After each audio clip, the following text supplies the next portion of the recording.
these days, when we start our career, somewhere we tend to be so logical. We want to add one certification, other certification, all the technical things, all the domain related things, and that's where we grow our IQ.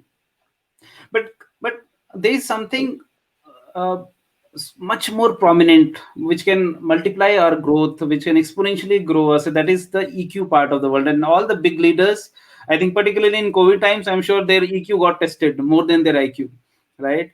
Offices are closed. You can't meet those people whom you used to meet daily, and you used to instruct them, do this, do that, right? All those things are not possible now, right? So somewhere that these are the times where EQ has started getting even more prominence. So the moment you get into the spiritual path, you understand the spiritual path, even you start developing that EQ part of your mind, right? The other side of your mind. So but now if you see, I see a big conflict that one side people have this tendency that they become so logical that they don't want to explore their they want to become successful with their logical mind and everything. And of course there's a ceiling, there's a cap to it. But on the other hand, the conflict is that some people get so devotional.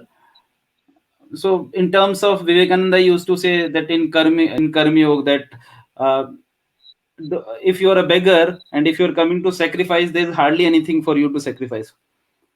So why don't you first become like a king and then think of sacrificing?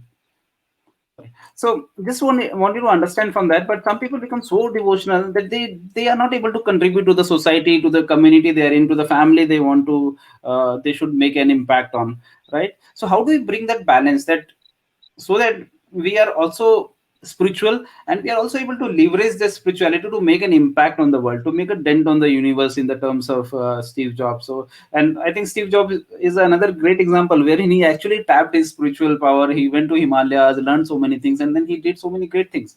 So how can we do that how can we bring that balance so that we can use our spiritual powers, spiritual thing, and then we can actually not become too devotional or become too logical. We try to do a kind of bridge between these two things.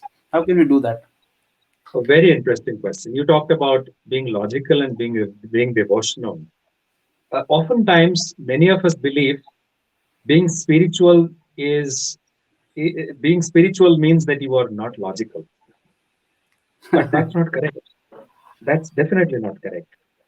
You know, science has taught us how life evolved. Science has taught us that more than 4 billion years ago, the Earth came into existence.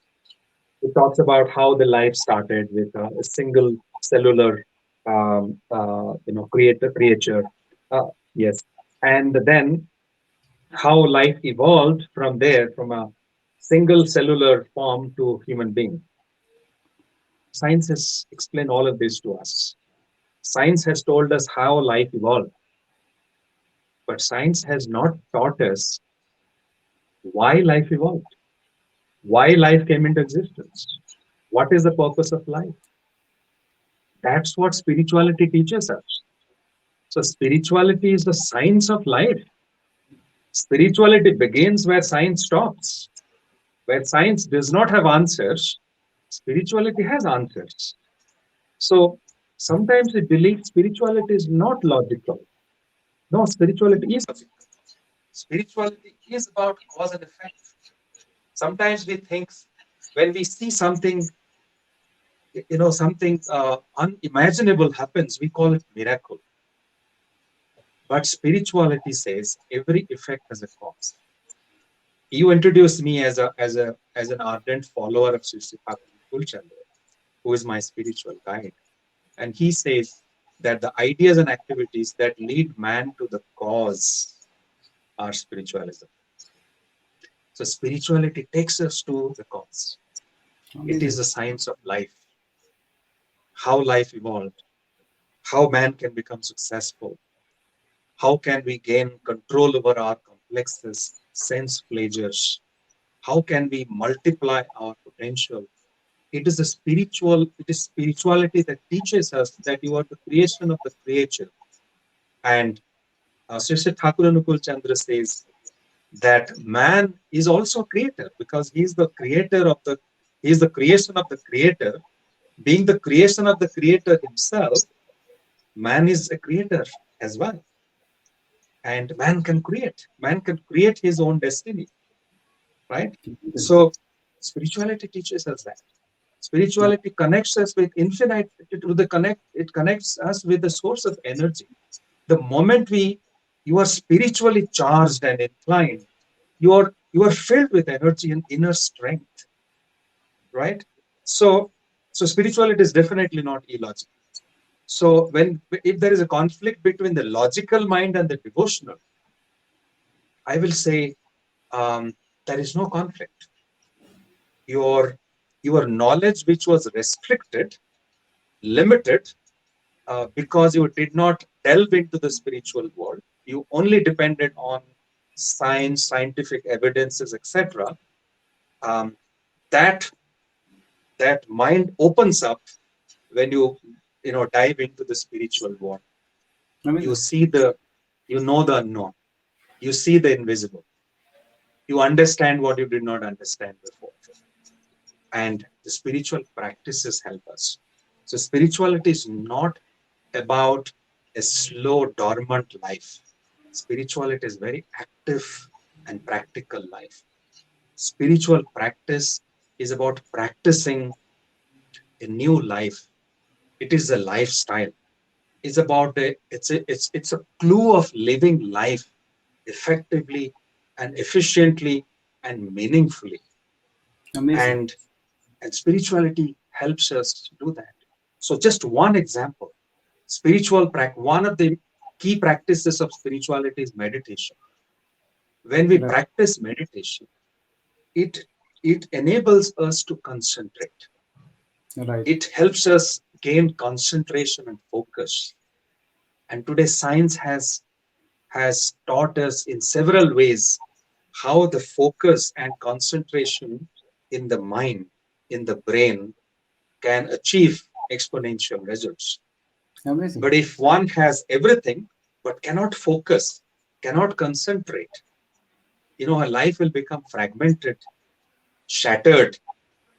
If life is not concentric, it ends up becoming eccentric.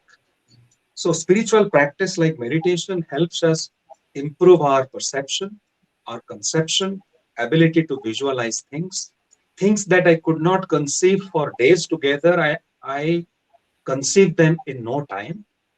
Things which I was not able to observe and comprehend, I comprehend that in no time.